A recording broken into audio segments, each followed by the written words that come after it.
On va passer aux applications. Donc ici, c'est... voilà. Je ne sais plus qu'est-ce que je viens de faire là. OK. Bien, alors je prends une feuille, un Paint, et on commence. Donc on va faire l'application, la première application, hein. Alors la première application, ça va concerner donc application 1.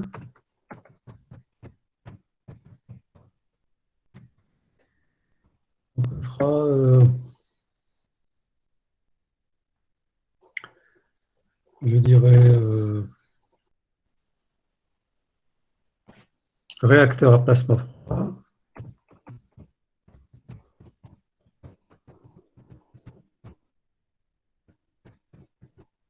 Donc, c'est différentes applications qu'on fait dans le réacteur à plasma froid. Bon, on va vous expliquer ce que c'est qu'un réacteur à plasma froid. Donc en fait, c'est pas très difficile, hein. C'est un système constitué par une enceinte en verre que je viens de représenter, à l'intérieur de laquelle il y a un gaz. Donc voilà, que l'on met mais qui n'est pas ionisé, hein, pour l'instant. Donc on met un gaz. Et ça, c'est une enceinte en verre.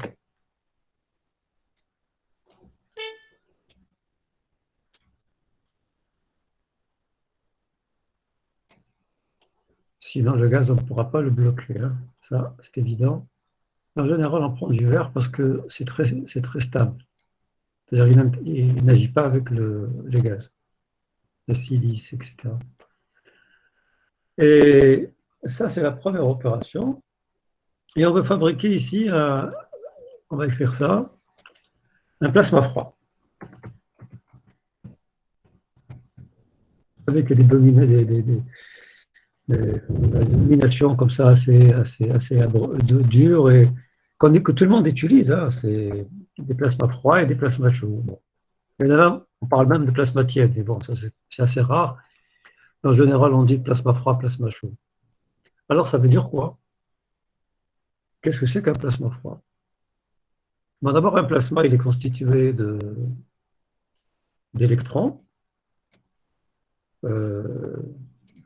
d'ions et de neutres, hein.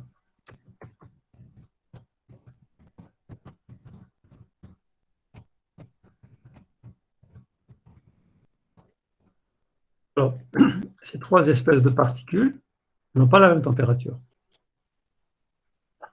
Comme elles n'ont pas la même température, on dit que le plasma n'est pas en équilibre thermodynamique. Donc, c'est un système qui n'est pas en équilibre.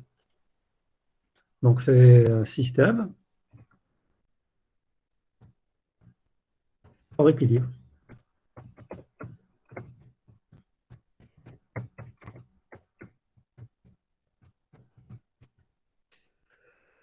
C'est toujours comme ça, mais c'est beaucoup plus accentué quand on parle de plasma froid.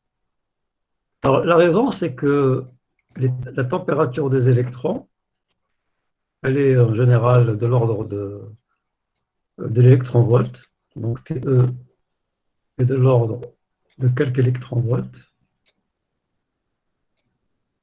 quelques EV, hein. Vous comprenez ces notations, non?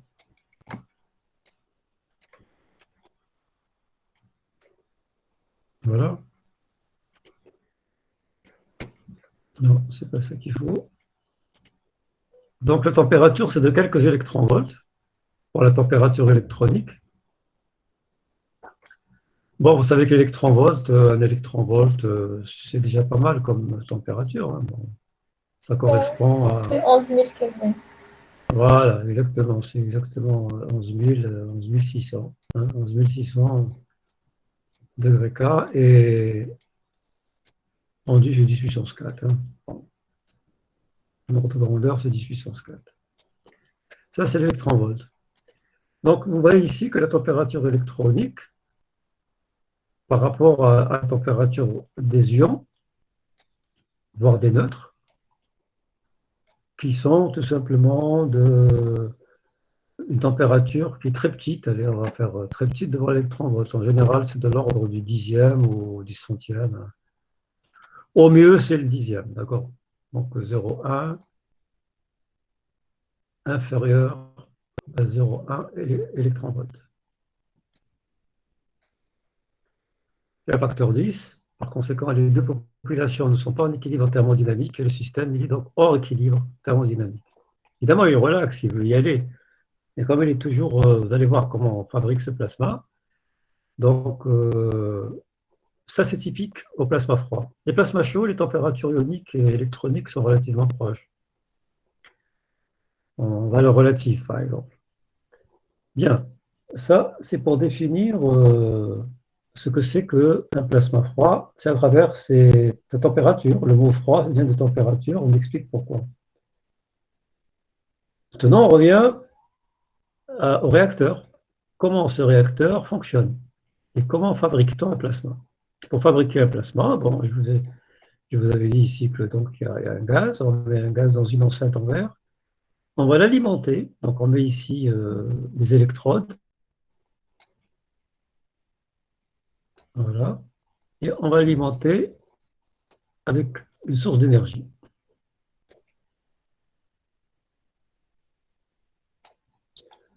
Alors cette source d'énergie, elle peut être continue, comme elle peut être aussi variable. En général, c'est sinusoïde. Et ça, c'est des électrodes. Bon, j'ai du mal à les représenter avec, voilà, ça c'est des électrodes, très très proches du verre, hein. Alors, comme vous savez, si vous avez des électrodes et vous avez une source de tension ici, je vais peut-être préciser un petit peu cette affaire. Ça, c'est si c'est on peut travailler avec des courants continus. On dit en anglais DC, hein, ou direct continu. Donc ça c'est ou alors on peut travailler en radiofréquence. En radiofréquence, en fait, il y a une fréquence spécifique qui est utilisée largement, plus que largement, hein, quasiment toujours, mais bon, il y a des cas particuliers. C'est 1356 MHz. Bon, sans rentrer dans les détails, si on précise dans les réacteurs, dans les laboratoires, cette fréquence, c'est parce qu'il y a elle est utilisée un petit peu dans l'aviation, dans pas mal de domaines civils.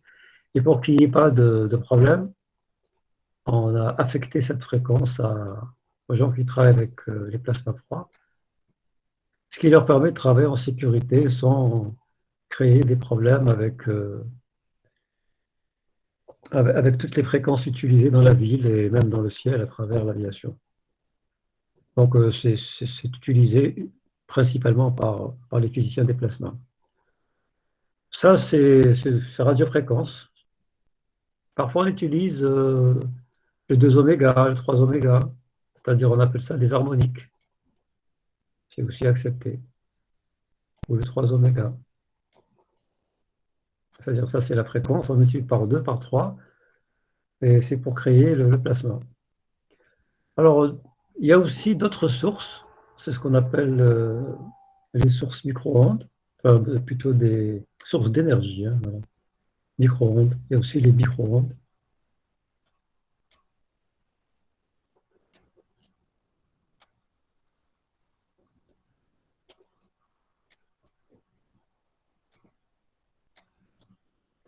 Et là, c'est le gigahertz.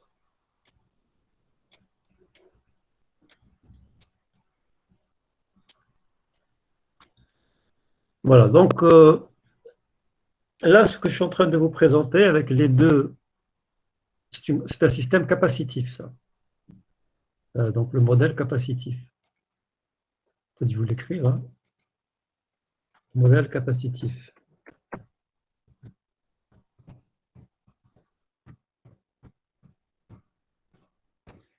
Alors, il existe aussi le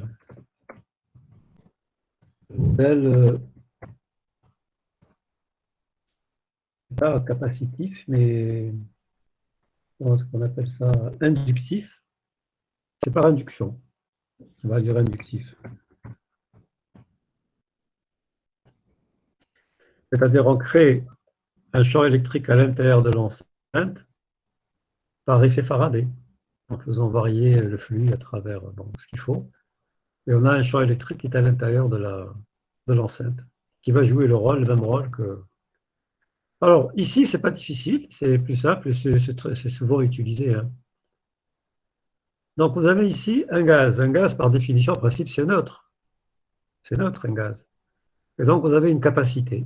Voilà, une capacité, deux électrodes, donc une cathode et une anode.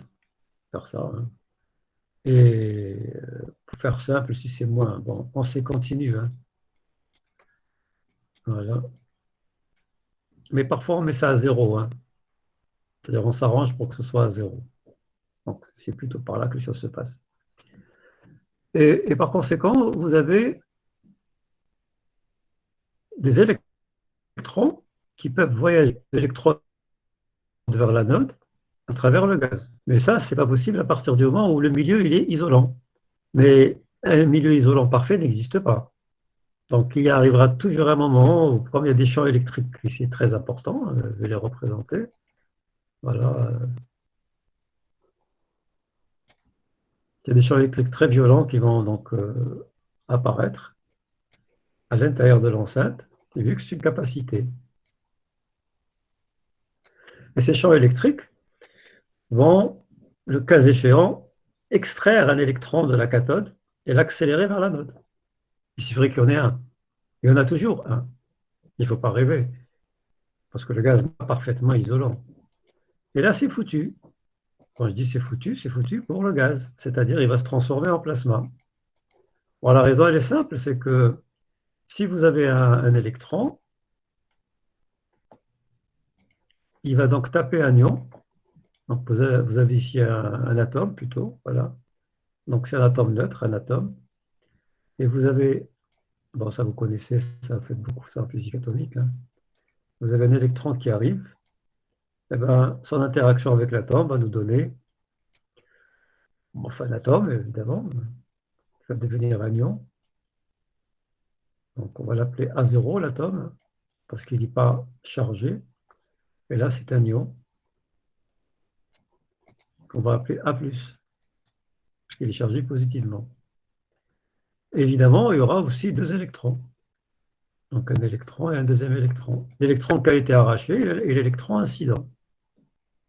Donc ainsi, à travers une collision. Alors les collisions, je ne vous dis pas, c'est de l'ordre de 10 puissance 6, hein. C'est-à-dire il y a à peu près 1 million de collisions par seconde. Elles sont très très nombreuses. Donc quand un électron tape un atome neutre, si son énergie est suffisante, bon, il faut toujours supposer que cette situation est toujours remplie, c'est-à-dire en gros l'énergie qui est supérieure au potentiel d'ionisation de l'atome le plus fragile, celui qui est externe, sur le cortège électronique. Donc il sera arraché, l'électron, et donc on se retrouve avec deux électrons. Et puis l'opération, elle continue. C'est-à-dire, cet électron va encore en faire deux, avec un autre atome, et celui-ci va en faire deux, etc. Et donc, on appelle ça un effet d'avalanche. C'est-à-dire, il suffirait qu'il y en ait un, tout de suite on a deux, bon, ensuite on a quatre, on a huit, etc., etc. Et ça va très très vite, ça c'est quasi instantané. Vous avez déjà un plasma, hein. Voilà, donc ce n'est pas quelque chose qu'il ne faut pas attendre longtemps pour faire ça. Vous ne le voyez même pas, c'est déjà un plasma quand vous branchez votre source, hein. Donc on crée un plasma euh, de décharge. Parce que c'est une décharge, en fait. C'est une décharge électrique. C'est un condensateur qui se décharge. Un condensateur, c'est se décharge. Évidemment, les électrons d'un côté vont aller de l'autre. Donc on crée un plasma de décharge. C'est des effets capacitifs, purement capacitifs. Cette situation, elle a le fait de brancher une source qu'on n'enlève pas, ça va faire deux choses. D'abord, ça ionise, et en même temps, on entretient.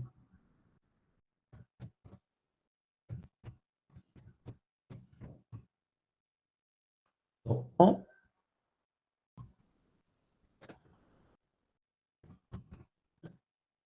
ionise et on entretient le plasma. Alors pourquoi? Parce que quand il y a un phénomène d'ionisation, ça va toujours ensemble, hein. Il y a ce qu'on appelle des phénomènes de recombinaison. Ça veut dire que vous avez un électron et un ion, ils vont se recombiner pour donner un atome, qui est neutre. Ça, c'est typique, phénomène typique qui se passe dans tous les milieux, hein. Donc, si vous avez ici un ion, et s'il rencontre un atome, un électron, il y a une probabilité pour que ça puisse donner tout simplement un atome neutre, un A0. Entre le phénomène d'ionisation et la recombinaison. Ils rentrent en compétition. En général, il y a un équilibre qui s'établit et donc on aura un plasma qui ne bouge pas. Alors, je vais vous écrire les mots-clés, hein, ça c'est de la recombinaison.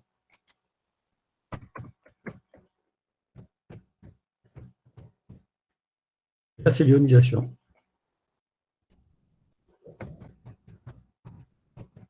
Des phénomènes qui sont tout à fait inverses. À partir d'un certain seuil, il se crée un équilibre et vous aurez un plasma. Mais donc c'est pour ça que je dis qu'on l'entretient, parce que il faut aussi, quand il y a des recombinaisons, il faudrait que de l'énergie arrive pour accélérer les électrons, hein. Il faut constamment les électrons soient accélérés, parce que si on coupe la source, tout de suite, il va redevenir neutre, hein. Ah oui, tout de suite, c'est immédiat. La recombinaison l'emporte tout de suite. Et il y a aussi des effets des parois, j'en parle pas trop. Les parois aussi vont absorber les charges et ça va tuer complètement le plasma. On dit que le plasma est éteint. Et donc, il n'existe plus et son application avec laquelle on souhaite faire ne peut pas se faire. Voilà, donc on crée donc ici, je ne sais pas si je dis le mot avalanche, je ne sais pas, je ne l'ai peut-être pas écrit, hein. Voilà, il faudrait que vous reteniez ça. Je vais vous envoyer les trucs, voilà.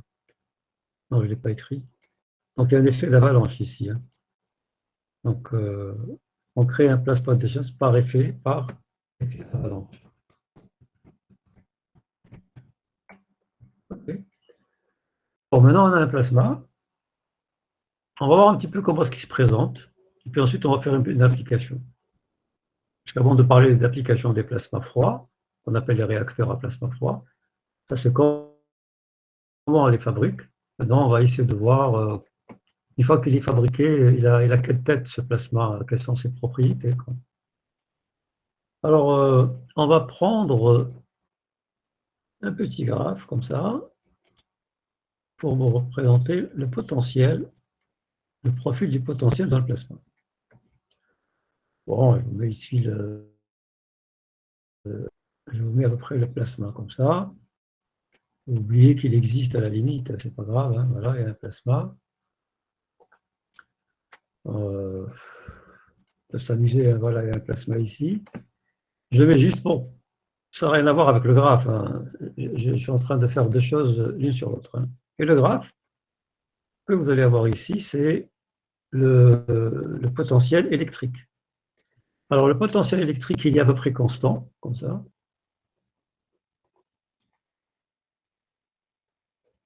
Au milieu. Et puis, sur les bords, il va descendre pratiquement à zéro, parce qu'ici, en général, c'est la masse, hein. Et si ce n'est pas la masse, il ne va pas descendre à zéro, il va rester quelque part. Et de ce côté-là, il va y avoir un potentiel quelconque ici. Ça, c'est phi, le potentiel du plasma, en fonction de x, à l'intérieur de l'enceinte. Bien, alors vous constatez que au milieu du plasma, donc le milieu c'est ça à peu près, on va mettre ça en rouge, c'est là où le potentiel est constant. Quand il est plus constant, c'est plus le plasma. Ça c'est le plasma qui répond bien à toutes les définitions, c'est-à-dire que c'est un plasma qui est quasi neutre. Parce qu'il faut bien qu'il soit quasi neutre. Vous savez que Laplacien de phi est égal à ρ sur epsilon 0, hein. Au moins ρ sur epsilon 0. Rho, c'est la densité de charge. Bon, vous utilisez beaucoup ça en troisième année. Donc, s'il n'y a pas de densité de charge, parce que c'est un plasma, parce que le plasma, il est quasi neutre, donc je mettrai ρ égale à 0, et là, j'écrirai plasma quasi neutre.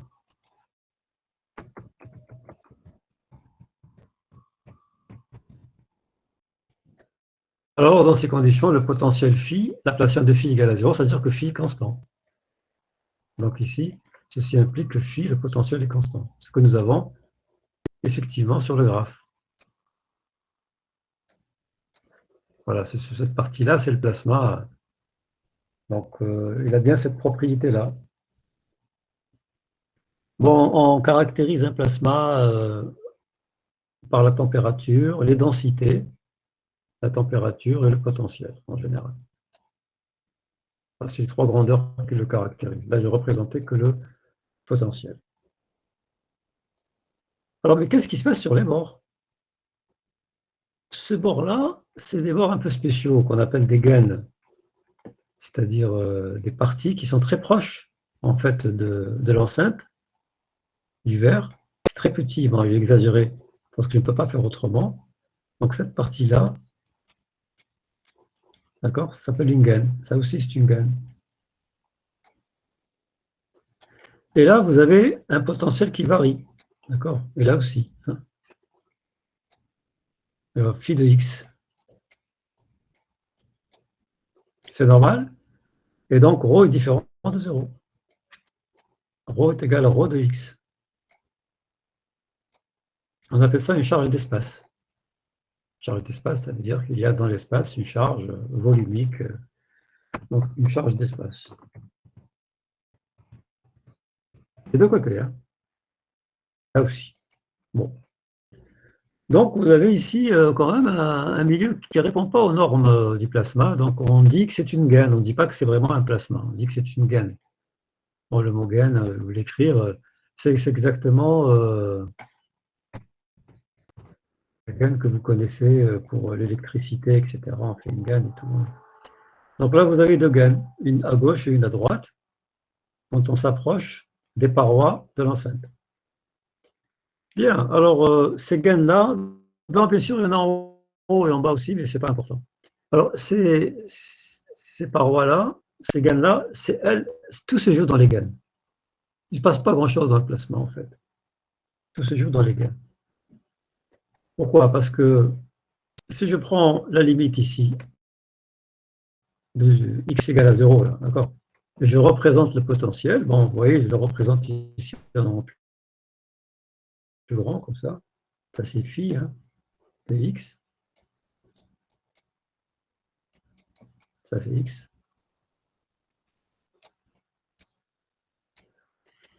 Le plasma, il commence à partir de là, où le potentiel devient quasiment constant. Vous savez qu'il y a des propriétés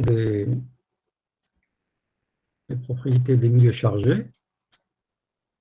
Le champ électrique, il est toujours dirigé vers les potentiels décroissants. Vous faites ça en principe en première année. Hein. C'est connu. Le champ électrique est toujours dirigé vers les potentiels décroissants. Là, ça décroît, donc le champ électrique est dirigé comme ça. Alors, s'il est dirigé comme ça veut dire tout simplement qu'il va accélérer les ions. Donc ici, les ions sont accélérés. Ils peuvent être accélérés.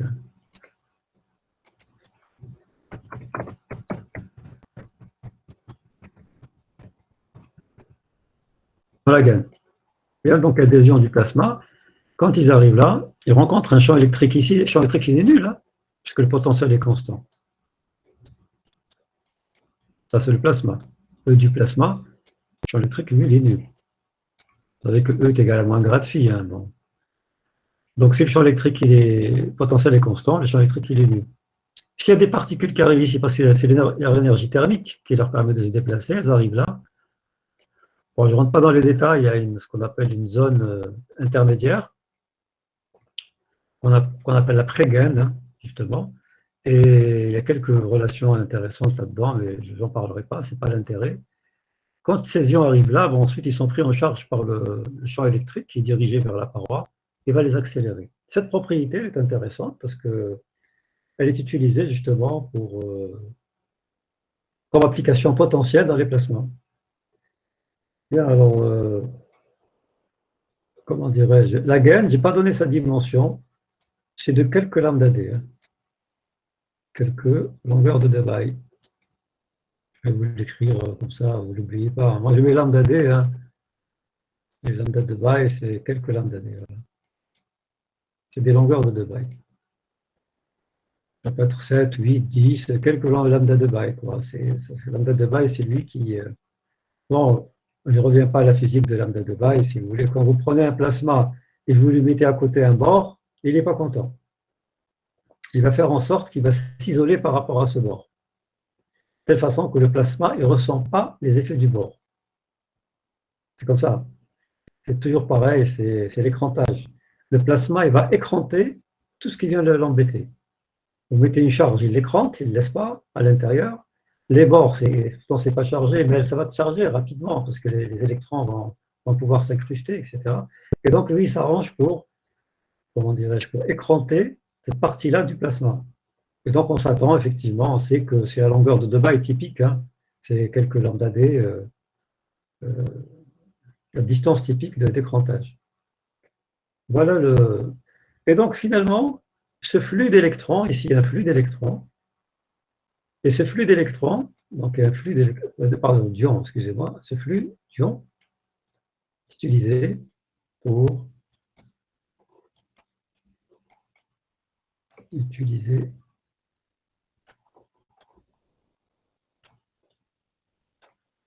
dans la microélectronique.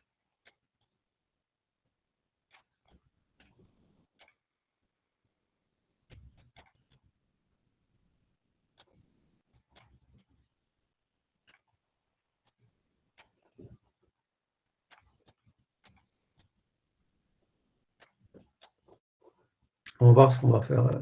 C'est ça l'intérêt. Bon, la microélectronique, vous savez ce que c'est les transistors, tous ces trucs-là, les puces, etc. Donc, on peut fabriquer des objets qui ont des caractéristiques bien précises pour qu'elles soient utilisées dans la microélectronique. Il faut d'abord les préparer, et ces réacteurs-là le font bien. Et ils sont potentiellement utilisés en microélectronique. Alors, ça va faire quoi? D'abord, on va faire ce qu'on appelle de la gravure. Alors, on va faire de la gravure.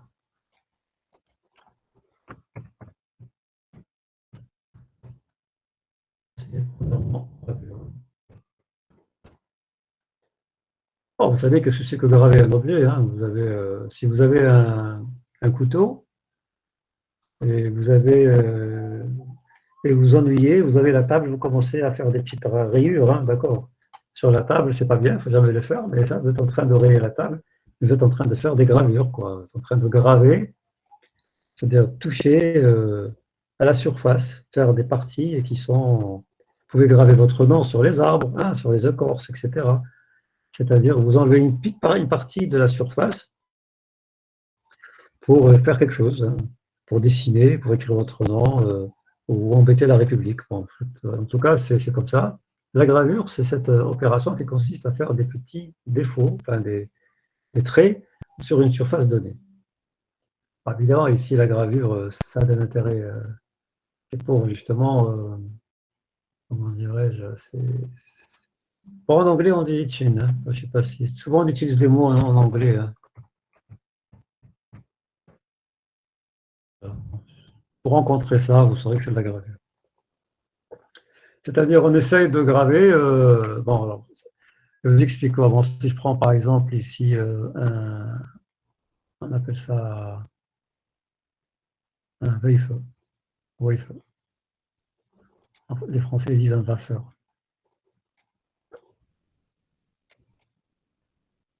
Voilà. C'est-à-dire, c'est une espèce de bout de semi. C'est un semi-conducteur, par exemple. Comme ça. Alors, si vous voulez graver quelque chose ici, en gros, qu'est-ce que vous faites? Graver, c'est à l'intérieur. Hein, d'accord. Si vous avez un couteau, vous pouvez le faire, évidemment, vous pouvez faire des trous ici. Mais si vous voulez graver quelque chose, alors vous prenez, bon, je ne sais pas, vous mettez ici une couche. Hop, pourquoi je ne l'ai pas fait? couche juste à côté. Et cette couche-là va protéger le semi-conducteur ici. Partout. Partout, ça va le protéger. Bon, en général, ça, c'est une résine.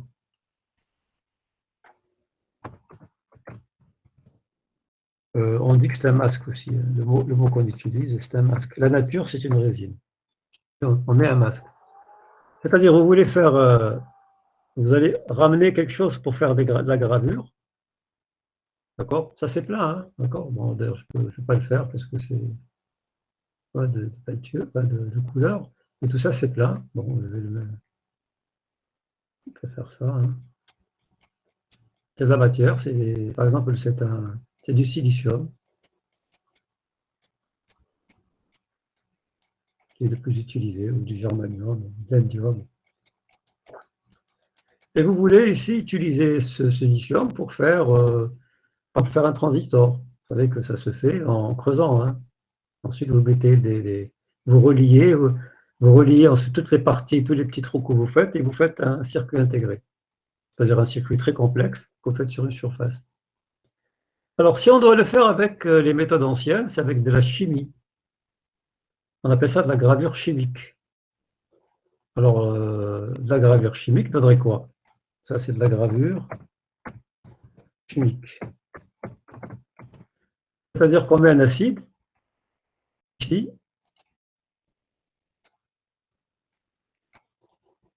ça c'est un acide, qui va bouffer hein, l'intérieur ici. Donc il rentre, il va faire un truc comme ça, une espèce de petit ballon comme ça. Voilà. Évidemment, il ne reste plus rien. Ici, c'est le vide. Hein. Et cette partie-là, elle n'est pas touchée. Pourquoi? Parce que justement, c'est un masque. C'est un matériau qui résiste à l'acide. Donc l'acide ne peut absolument rien faire contre lui.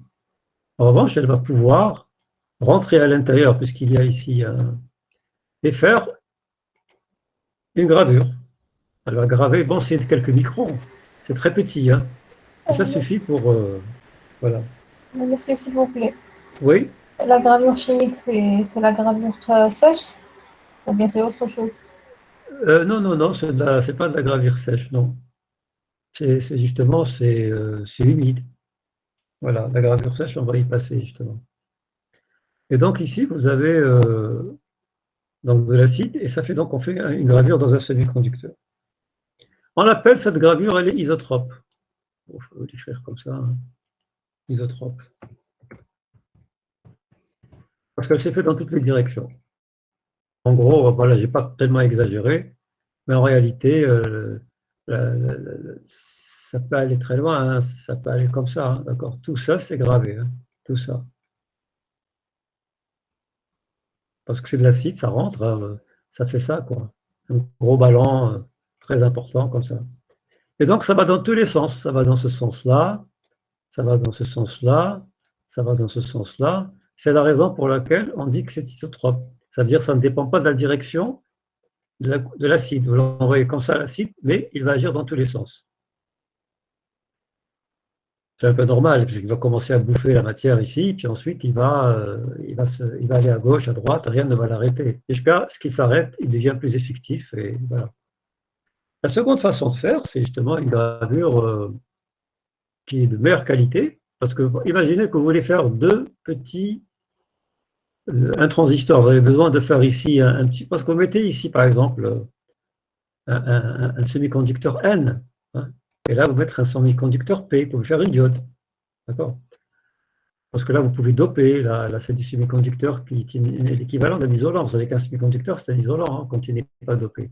Le silicium c'est un isolant, hein, il ne conduit pas, on dit semi-conducteur, mais en réalité quand vous avez du silicium pur, c'est un isolant, il n'y a rien dedans, il faut le doper.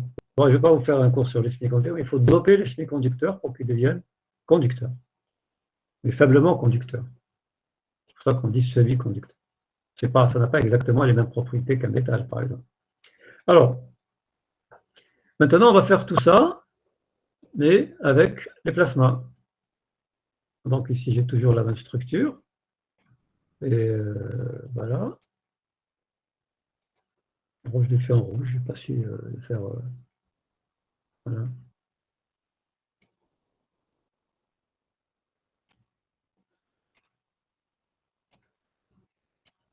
Non, ça ne marche pas. OK.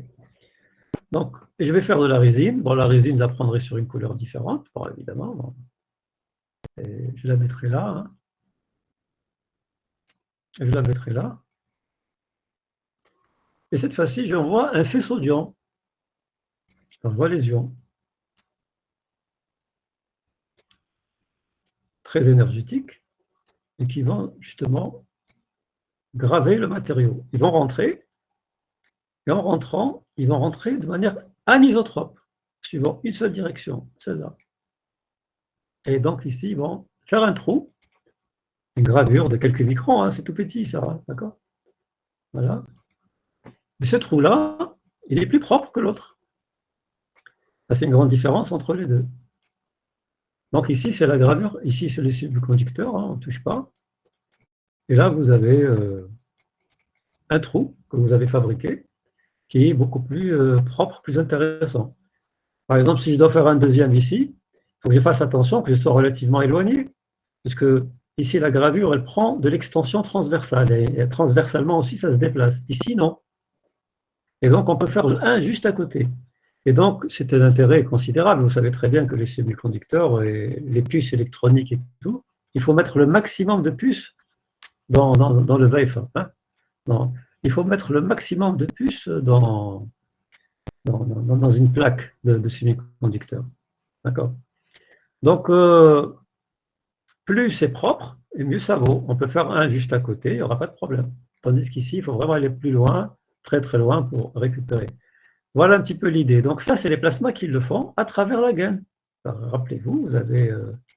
bon, je peux vous montrer le schéma hein, que j'ai déjà fait. Il me semble que c'est celui-là, voilà. Et voilà celui-là. D'accord. Donc ici, ces ions, si je mets ici le wafer ici, ils vont, et je mets un masque, et le petit trou que je voudrais enlever, graver, ben, les ions très énergétiques. Évidemment, il faut calculer la vitesse des ions, leur énergie et tout. Bon, c'est toute une physique. Hein. Bon, moi, je suis en train de présenter quelque chose de très qualitatif, hein, que vous comprenez de quoi il s'agit. Et là, on arrive à faire justement des gravures beaucoup plus propres avec les plasmas. Et c'est celle-là qu'on utilise actuellement.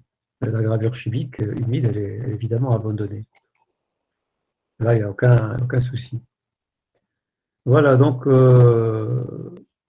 ça, c'est la première. Donc l'avantage, c'est ce qu'on appelle l'intégration. Il y a un mot-clé que vous devez retenir, c'est l'intégration, une meilleure intégration.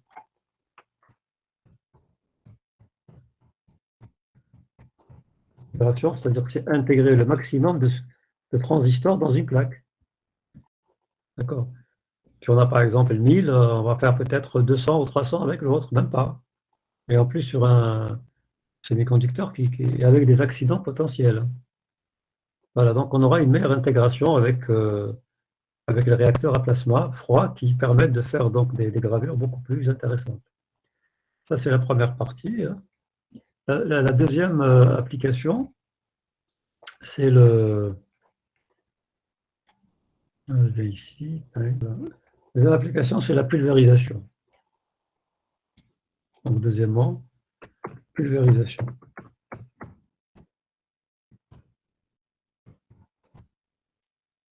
Pulvérisation. Dépôt.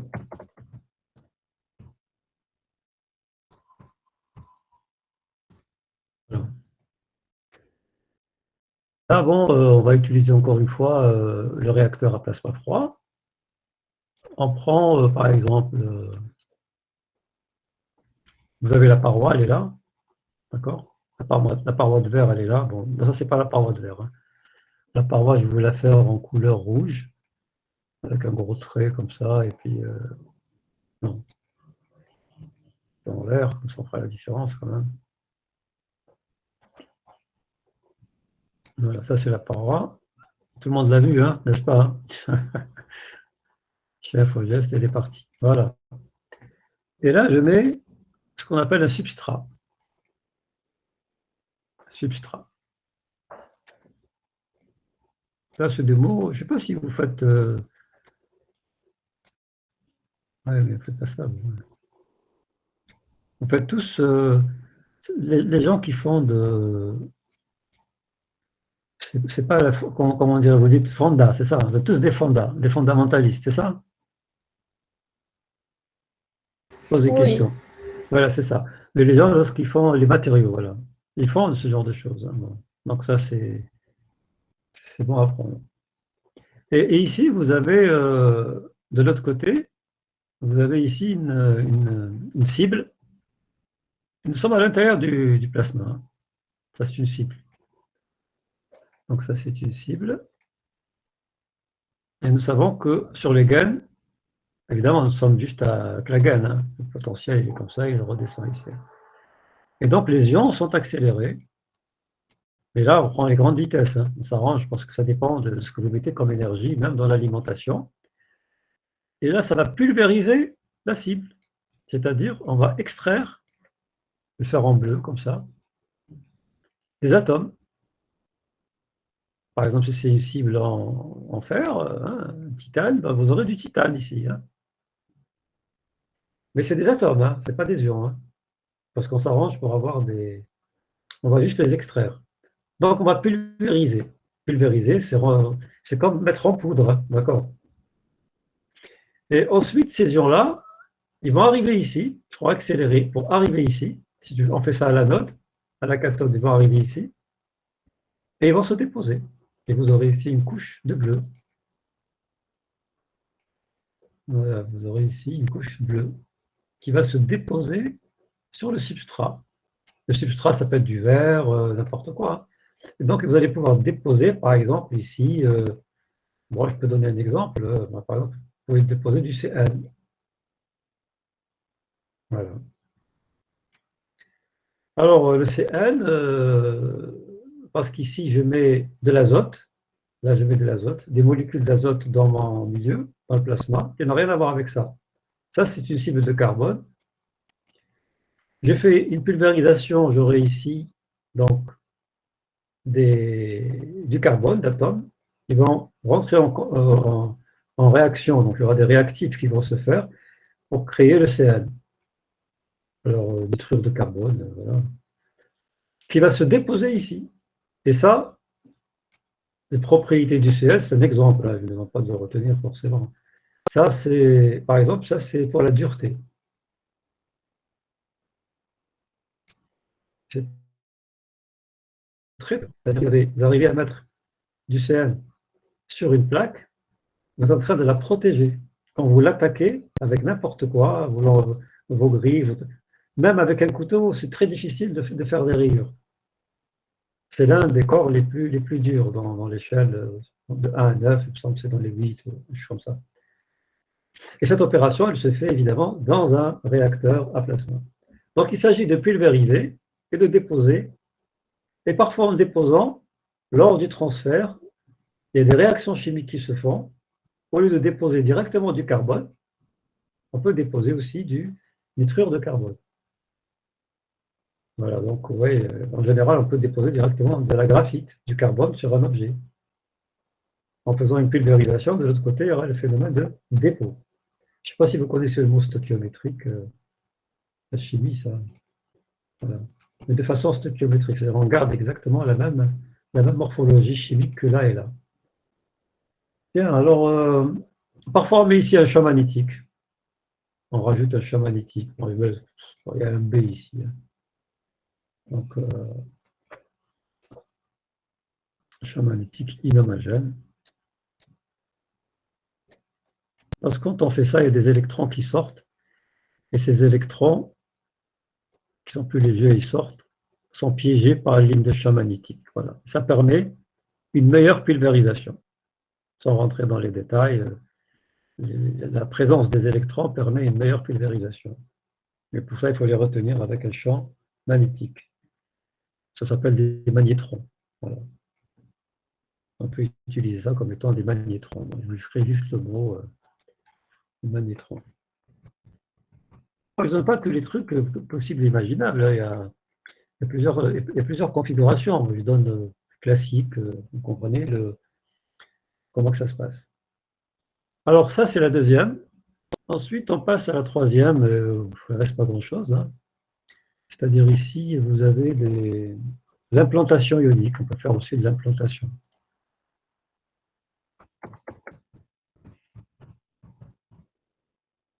C'est-à-dire, on a un matériau, voilà, il est là.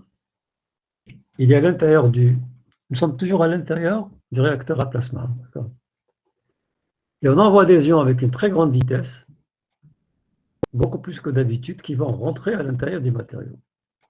Voilà. Évidemment, on joue sur la température, hein. On met la température et tout pour permettre justement une diffusion de ces particules à l'intérieur du matériau.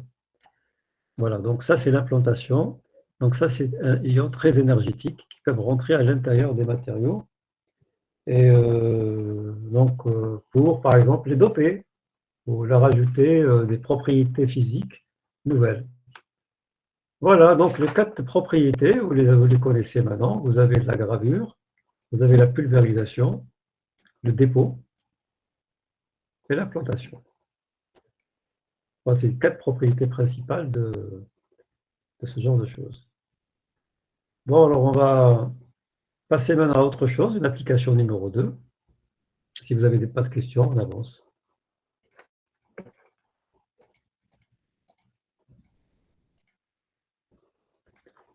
Ok, bon, je vais prendre les gens qui sont là.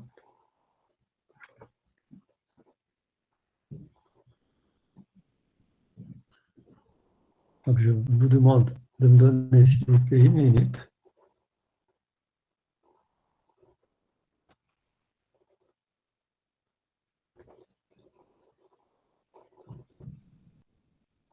Hop. Non, j'ai raté quelqu'un.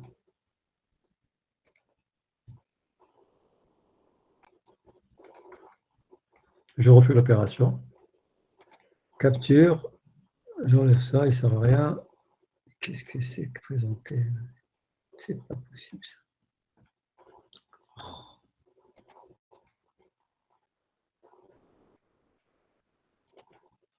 Ouais, elles ont la Bourzeg, elle est là. Mais je ne sais pas si vous savez faire, vous.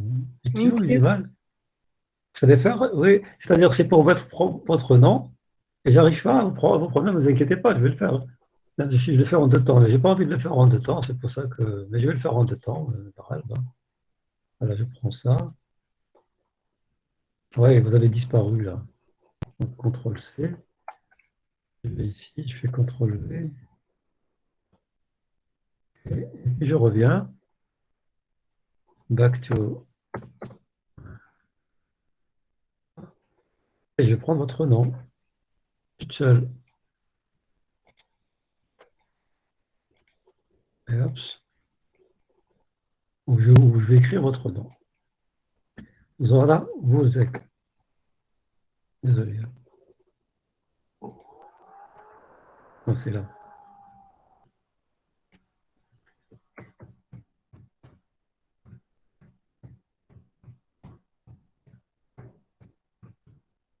C'est bon? Donc les Z. Voilà. 1, 2, 3, 4 et 5.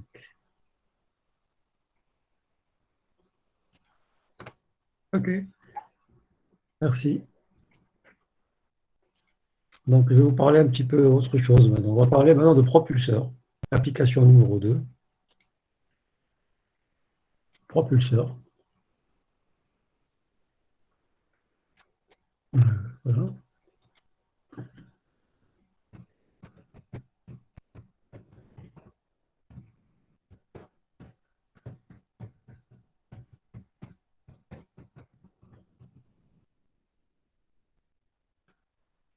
Alors, propulseur à plasma.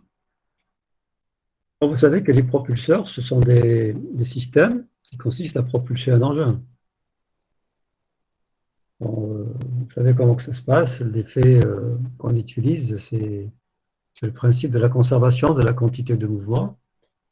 Si vous avez un objet qui est isolé, notamment, et cet objet est en train de perdre de la masse d'un côté, il sera propulsé de l'autre côté. Bon, c'est un système utilisé dans tous les réacteurs, l'aéronautique, les fusées, etc. Chacun à sa façon. Moi, je m'intéresse aux propulseurs à plasma des fusées, parce que c'est là où c'est appliqué, c'est là où on applique des fusées, des satellites. Mais pour l'instant, les fusées, on n'y est pas encore. Mais on essaie peut-être d'améliorer, mais ce sera compliqué. Mais par contre, les satellites, si. Donc, c'est utilisé dans les satellites pour propulser les satellites, pour leur faire changer de direction, etc. Vous allez voir les applications. Donc, je fais un petit rappel quand même. C'est toujours pareil, c'est ce qu'on appelle la propulsion chimique. Donc, propulsion chimique.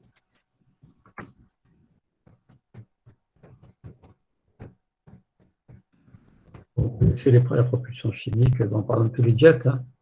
Vous prenez votre Boeing, tous les jets marchent avec des propulsions chimiques. Enfin, c'est-à-dire il y a une combustion d'un carburant avec le carburant, avec l'air, un mélange des deux, dans une turbine, et puis quand c'est tellement chaud, ça va sortir avec une très grande vitesse, et par effet de réaction, l'avion avance de l'autre côté. C'est exactement pareil pour les fusées. La différence, c'est que ce n'est pas une tuyère, l'hydrogène, il est solide, et donc c'est beaucoup plus compliqué. Enfin, c'est une technologie un peu différente, mais le principe est exactement le même. Donc le principe, c'est pour les fusées, c'est l'ergol. C'est le combustible qu'on utilise pour les fusées. En gros, à 3600. Hein. C'est une combustion. Vous voyez quand les fusées décollent, hein, vous voyez comment dirais-je, la vapeur qu'il y a autour, ça chauffe très très haut, ça chauffe beaucoup. Et donc on chauffe, donc voici une fusée, bon je fais ça très très mal, hein. Voilà. Et donc ici il y a une combustion, d'accord, c'est la combustion d'un gaz. Ici donc la pression elle monte à des valeurs très très élevées, puisque la température elle avoisine quelques milliers de degrés. Et donc ici c'est la pression atmosphérique, c'est le vide, quoi, c'est presque le vide pour lui, parce qu'ici c'est plusieurs fois la pression atmosphérique, ça sort par effet de diffusion, ça sort, hein, ça sort comme ça. Et donc la fusée va perdre de la masse, il y a beaucoup de masse qui perd, hein, et elle sera propulsée vers le haut. Bon, c'est le principe que vous connaissez de la fusée. Alors, pour décoller, il faudrait évidemment que ce qu'on appelle la poussée. La poussée, c'est une force initiée, hein, qui vient de la combustion. Il faudrait qu'elle soit supérieure au poids. Sinon, ça ne marche pas, ça c'est clair. Mais il faudrait qu'elle soit très très proche, hein, au début. Hein. On ne prend pas une poussée qui est beaucoup plus grande que le poids. C'est presque égal au poids. Presque égal. C'est pour ça que la fusée, elle monte très doucement. Parce que sinon, on bousille le carburant, ça ne sert à rien. Et ça monte. Et une fois qu'on est très très loin de l'attraction terrestre, d'abord, si elle a ici des masses en plus, elle va les jeter. Vous savez qu'une fusée, elle a plusieurs étages. Hein. Elle a des étages, le premier étage, le deuxième, il me semble, le troisième, voilà. Tout ça, c'est déjà ce qui vont partir. Hein, parce qu'ils sont juste brûlés pour faire sortir la fusée de l'atmosphère. Ça consomme énormément au début. Énormément. Donc tout ça, ensuite, ils s'en débarrassent. Et ensuite, il reste juste les tâches qu'il faut pour aller faire le voyage que l'on souhaite faire. Alors, du coup, le vaisseau est obligé de prendre une grande quantité, une très grande quantité de carburant. Donc ici, c'est l'inconvénient, c'est que donc le vaisseau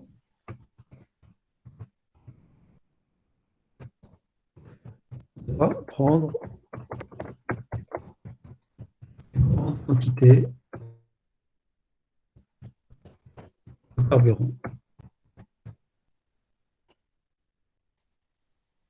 D'accord ? Très bien. Ça, c'est pourquoi, et il faut savoir que bon, le THA, bon, ça existe, c'est à peu près moins la vitesse d'éjection Parce que ça et une vitesse qu'on peut calculer. Hein. C'est thermique, racine carrée K Boltzmann T sur M à peu près, multiplié par la variation de la masse.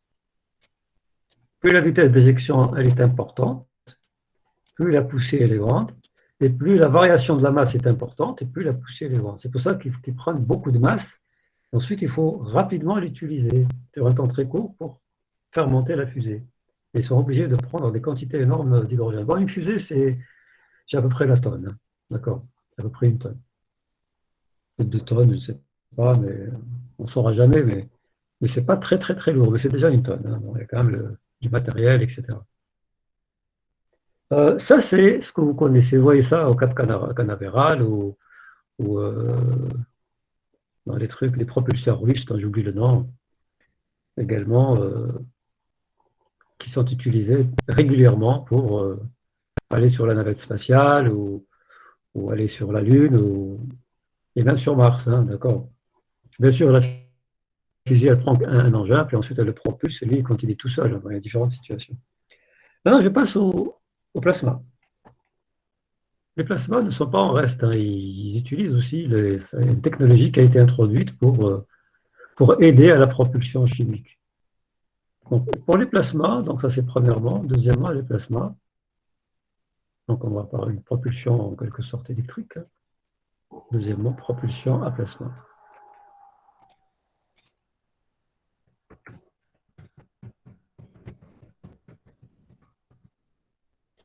Alors pour la propulsion à plasma, on va utiliser de l'énergie électrique.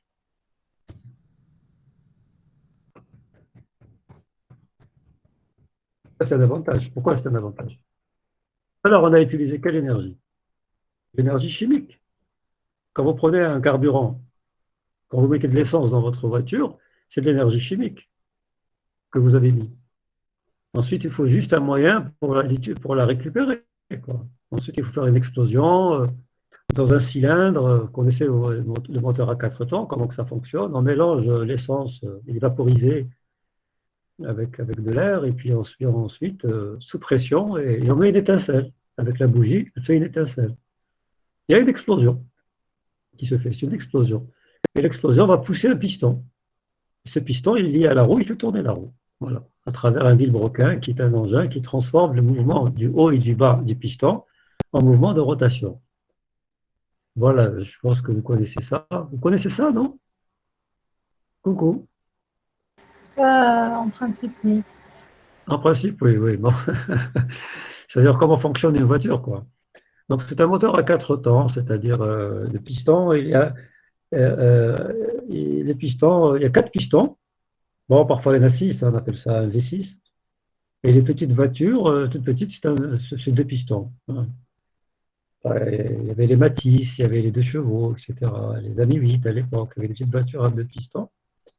Et, et là, ça se fait de manière régulière. Une fois, c'est le premier qui pousse, ensuite le deuxième, le troisième, quatrième. Et ça se fait très rapidement. Hein. C'est tellement rapide que vous avez l'impression que c'est continu. Mais en fait, ce n'est pas continu, c'est discontinu. C'est comme le cinéma. Vous voyez des photos hein, qui sont juxtaposées, mais elles passent tellement vite que vous avez l'impression que c'est continu. C'est 24 images à la seconde. Et votre œil n'arrive pas à discerner entre une image et une autre. Pour lui, c'est continu. C'est pareil également pour la voiture. En fait, c'est des paracoups, et donc tellement rapide que vous voyez pas, ça devient continu. Alors, donc, c'est de l'énergie quand même qui est chimique. Là, c'est de l'énergie électrique. C'est un avantage. Elle vient d'où l'énergie électrique pour les fusées? C'est l'énergie solaire. Donc, on ne prend pas beaucoup. Donc, on peut faire des économies quand on se déplace. Alors, ça se passe comment? Ben, voilà, je vais vous expliquer les principes. Le premier étage, deuxième étage et le troisième étage. Voilà. Donc, le premier étage, on va commencer par 2 configurations avec cathode et sans cathode. Ça, là, il y a une cathode.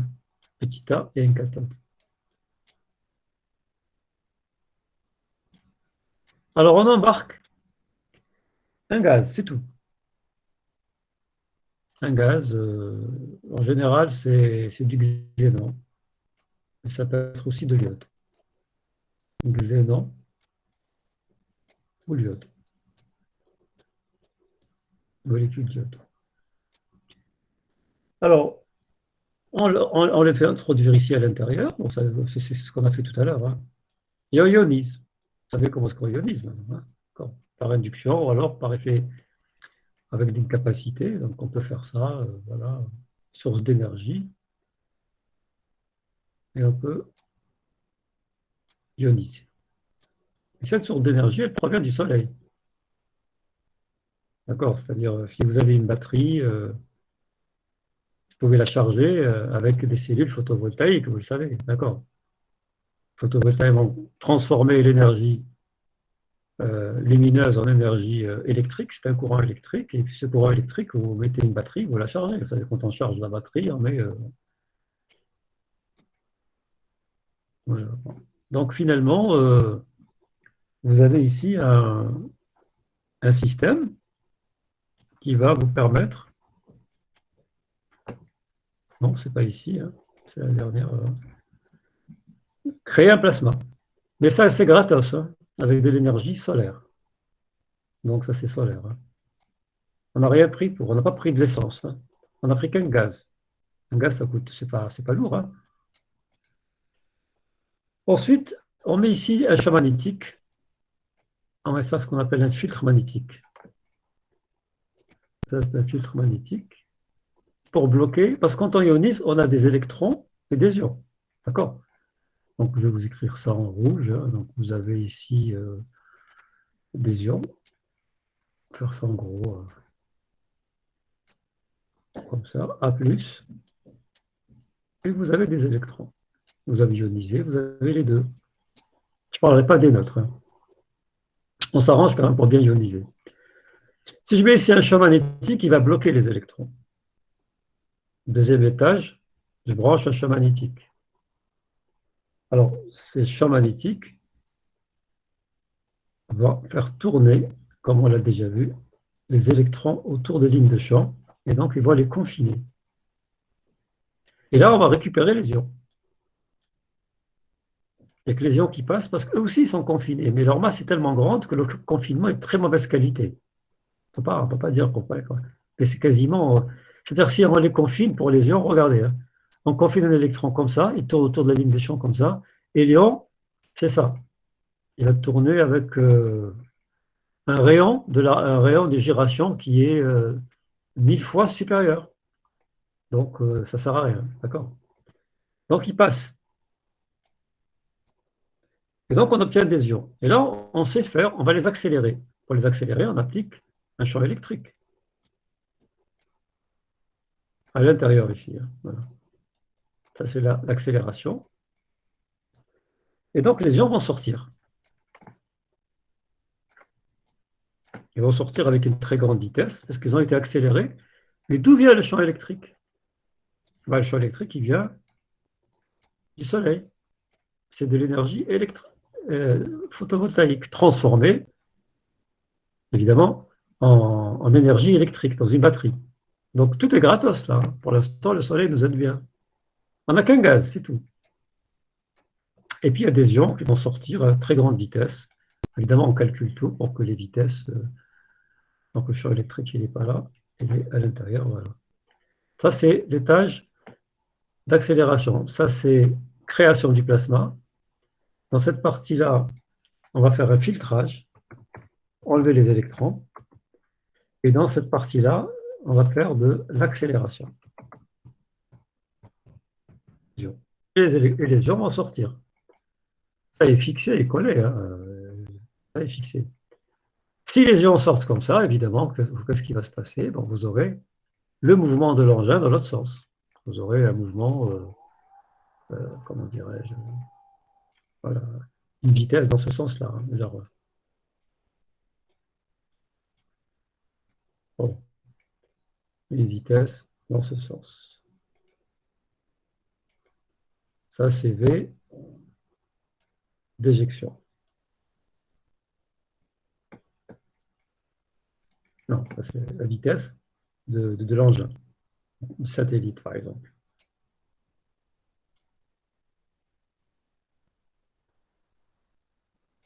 Ça, c'est la vitesse d'éjection. Quand les ions sortent, ils sortent avec une vitesse. Seulement voilà, si vous faites cette expérience, vous êtes vraiment déçu. Vous allez voir, vraiment, c'est des A+. Hein. Tout ça, c'est des A+. Si vous faites ça, ça ne marchera pas. Pourquoi ça ne marchera pas? Ben, les ions ils vont faire quelques centimètres et ils vont s'arrêter.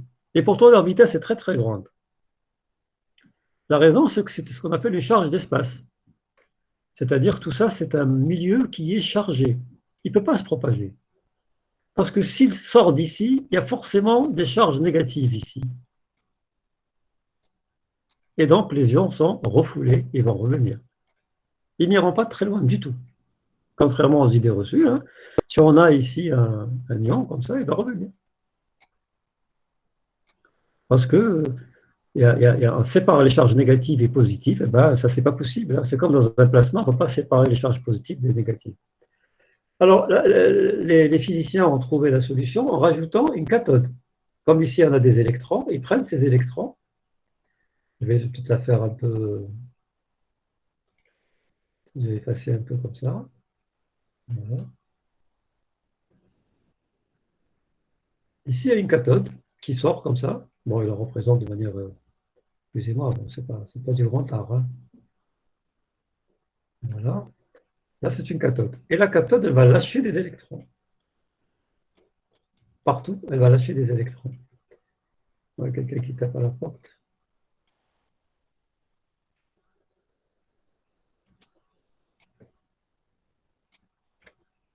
Voilà. Et donc, ça va neutraliser le faisceau ionique. Et donc, là, c'est une zone de neutralisation grâce à la cathode. Ça, c'est une cathode. Hein. La cathode, elle lâche des électrons, vous le savez. Et donc, il y aura ici un effet de neutralisation. Si c'est neutralisé, ça marche. Les ions, la matière neutre, si vous l'accélérez, vous la lâchez, elle va aller très très loin. Et avec ça, on fabrique en fait un réacteur, d'accord, un propulseur à plasma. Alors, il a des inconvénients, évidemment, et il a des avantages. Les avantages, c'est que si on doit fabriquer un propulseur comme ça, pour l'instant, on l'utilise que dans les satellites, je vous le répète, donc c'est satellite. Hein.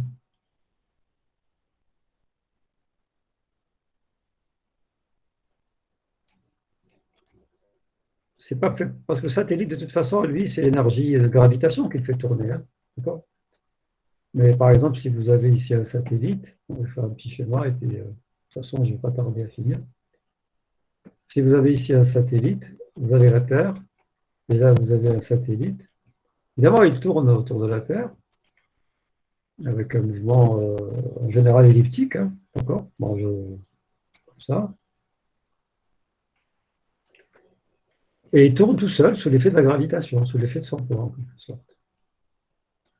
On le met en orbite et on le lâche, et puis il va tourner tout seul. C'est gratos, ça, c'est encore mieux. Hein. Si on le veut faire venir ici, par exemple, on appelle ça une orbite haute, on va dire une orbite basse. Et il ne va pas aller tout droit, on va juste le déstabiliser. Donc j'enlève le poids, parce que les vitesses. Et j'ai fait par exemple, avec le propulseur, je propulse suivant cette direction, c'est calculé par ordinateur, hein, de la Terre. Je propulse le satellite comme ça. Et bien, le satellite, il va faire ça. Il va faire une autre orbite qui est elliptique, d'accord? Ouais, il passe pas. Et il va tourner. Et quand il arrive ici, je refais encore un petit coup. Hein, là, comme il est comme ça, ben, je m'arrange pour lui donner la vitesse qu'il faut pour qu'il puisse tourner comme ça. Parce que là, c'est un calcul de vitesse, on fait ça en physique 1. Je refais là la vitesse pour qu'il puisse tourner uniquement comme ça. Et donc, je lui fais changer. Et ça, c'est grâce justement à ces petits propulseurs qui sont dans les satellites. Et si par exemple un satellite il perd un petit peu de l'altitude, ou la correction de son orbite se fait en temps réel, constamment, avec des ordinateurs, grâce à ces propulseurs à plasma, qui ne coûtent pas cher. Enfin, ils ne coûtent pas cher, ils ne pèsent pas lourd. Et surtout, ils utilisent l'énergie solaire. Donc, c'est des panneaux. Vous savez que le satellite, il a toujours de gros panneaux solaires. Un satellite, si vous devez le représenter, c'est un petit truc de rien du tout comme ça, hein, bourré d'électronique. Et c'est surtout ici les panneaux solaires. Hein. D'accord? Donc on récupère cette énergie solaire, surtout là-haut, il n'y a pas de problème, hein. Il n'y a pas de banc de sable, d'accord? Donc le soleil tape directement. Et on s'arrange d'ailleurs pour que le satellite soit toujours en face du soleil, hein. Il y a toute une stratégie, bon, je ne rentre pas dans les détails. Et donc on a toujours de l'énergie électrique que l'on peut avec laquelle le propulseur peut travailler. Voilà un petit peu, je vais m'arrêter là, la prochaine fois je continuerai là-dessus parce qu'il y a petit a et petit b. Là vous avez toute l'information, je compléterai la prochaine fois avec... Vous me rappelez hein, qu'il y a un petit b, hein. C'est-à-dire je vous ai parlé, regardez, de petit a, là, propulsion chimique, et là j'ai mis propulseur petit a avec cathode. Il y a un deuxième mode où on n'utilise pas la cathode de propulsion. C'est encore plus sophistiqué, c'est plus récent, c'est aussi utilisé. Je vous en parlerai la prochaine fois, parce que du coup, il est 15h23, on a, on a bien bossé. Voilà, donc à mercredi prochain, et puis si vous avez un petit credo, vous me faites signe, hein, d'accord?